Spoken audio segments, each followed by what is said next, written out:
Welcome to the Genius Factory. Enjoy the video.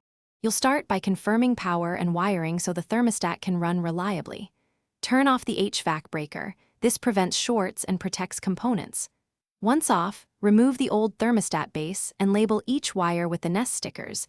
This avoids guesswork later. Make sure the C-wire or Nest power connector is in place. Without it, the Nest may lose power during updates. When wires are labeled and power is confirmed off, you're ready to attach the Nest base and proceed to mounting. Next, mount the Nest base on the wall, using a level so sensors and display align correctly. Feed labeled wires through the base and insert each into its matching terminal. Press the connector tab to lock a solid contact. Once wired, tuck excess cable into the wall and secure the base with screws or anchors. Restore the HVAC breaker and watch the Nest boot. It runs self-tests and detects your system type. If it asks, confirm heat/cool and HVAC stages so it configures properly. Finally, complete setup using the on-screen prompts.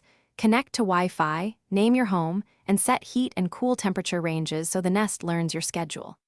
Once configured, run a heat call, then a cool call to verify each system responds. This confirms correct wiring and system detection. If a function fails, reboot the Nest and recheck wire seating. Many issues are loose terminals. If you still see errors, note the code and contact support, but most installs finish here with a working thermostat. Thanks for watching. If you found this helpful, don't forget to like and subscribe.